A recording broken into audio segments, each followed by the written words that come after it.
It had been a year since the Great Drought.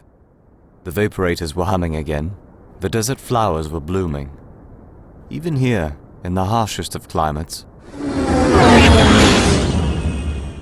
life carried on, much as it always had. Oh, Luke! You got this! Wow! And you said I'd never make it through Mushroom Mesa, Biggs. Don't get too cocky, Skyboy. There's still time to call this off, you know. Maybe a few more test flights through Jack Craig before... No can do, Biggs. I was born for this. Yeah, well, let's hope Beggar's Canyon doesn't disagree.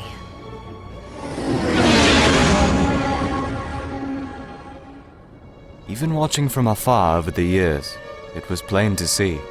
Luke Skywalker was his father's son in so very many ways, which was precisely what worried me. Feel the Force, Luke. Feel it flowing through you, if you can. Anakin was the most daring pilot I'd ever seen, even as a boy.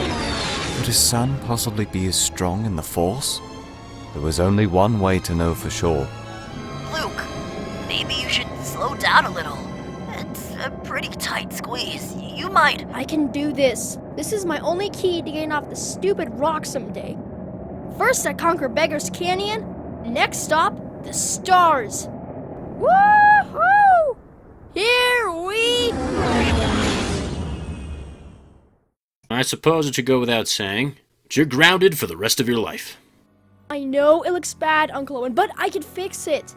I just need some new tools and a few parts is all. If you'd let me enter the Anchorhead race, like I've... Race? Luke, you nearly got yourself killed. Owen. No! I never should have let him fly that thing in the first place. Now we're out of speeder. Speeder we can't afford to get fixed. I told you, I'll pay for it myself. If you just let me race, I can win. I'm already the best bush pilot my age on Tatooine. I just clipped the edge of the canyon is all. But the next time, Next time? Well, there won't be a next time. When I say you're grounded, I mean that literally. Best get used to walking, Luke Skywalker, because as long as I live, you'll never fly again.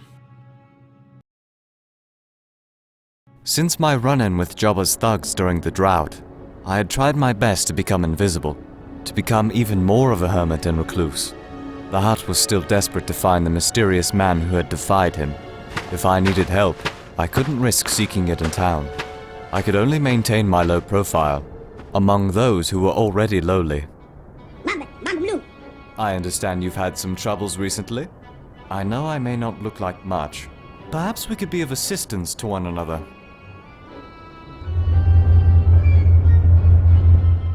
The Jawas had recently been victims of several raids.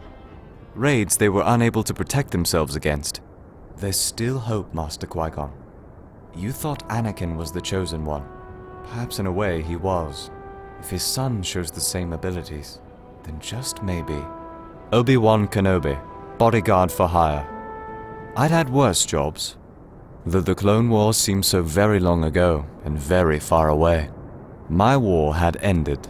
Badly, as I recalled. But my fight carried on. My thoughts exactly, my friend.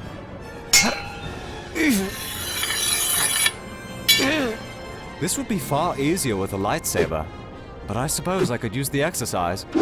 I shouldn't have been interfering. I knew that. My orders were to protect the boy and keep him hidden.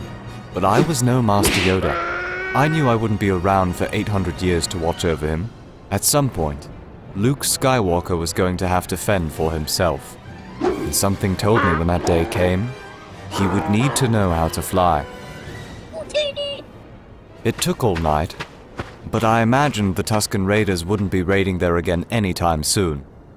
Though I really did need to devise an easier way to frighten them off. Why couldn't we have hidden the boy on a nice quiet world of natural hot springs? Oh, my back. But it was worth it. For another day at least. I felt like a Jedi again. My only hope was that I wasn't alone in that feeling. We'll take that estimate. Do you have anything that speaks Bachi? Huh? What's... Oh, no, we're only buying droids. Can't afford anything else. Hey, what are you doing? I told you... You're just gonna leave this here? But these are Skyhopper parts! Ha! Thanks, Uncle Owen! What was that? Thanks for what? Luke! Remember when I used to complain about the food at the Jedi Temple, Master? That was before I had snake every night for a year. It's a good thing I'm strong in the Force, or I wouldn't be able to force it down. Be right there. We don't get many visitors in the Dune Sea. How can I... You can stay away from my family. Owen, please come in. How do you like your snake? I'm not stupid, Kenobi. Just because I haven't flown across the galaxy like you have doesn't make me some sort of ignorant hick. I know what you've been doing. Ever since you showed up, mine is the only house for kilometers that's never been attacked by sand people. It was never raided by Jabba's thugs. And now suddenly Jawas are giving us parts for free? Sounds to me like you've been rather blessed, Owen. The Force works in mysterious ways. No, you do, you crazy Jedi, but it ends now. I told you I'm not going to let you warp the boy like you did his father. You brought him to me to protect, and that's what I'm doing. Protecting him from you. I'm not asking to train the boy. You've made yourself quite clear on that matter. But Luke has the potential to be something truly remarkable. Just as his father was before he... Before you got him killed? Haven't you murdered enough Skywalkers already, Kenobi? This one's only a boy. Foolhardy boy who's too much like his father as it is. We both know what happens if he ever leaves Tatooine. You won't be coming back. Not alive, at least. I only ever wanted to help. And I believe I've made it clear that we don't want your help. You're a dangerous man, Obi-Wan Kenobi. Whether you see it or not. Trouble always has a way of finding you, doesn't it? Well, I suppose it doesn't have to look very hard. That trouble's gonna get someone seriously hurt someday. Do us all a favor, and keep your trouble to yourself.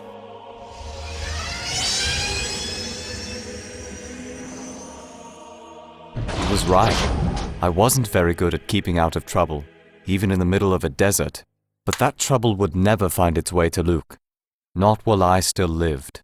And if there was one thing I'd gotten surprisingly good at over the years, other than finding trouble, it was not dying. Just ask Darth Maul, or Count Dooku, or General Grievous. Just ask Jabba the Hutt. The illustrious Jabba says he would first like a demonstration of your vaunted skill, before agreeing to your rather ridiculous fee. You may begin his demonstration at once, or else you may begin dying.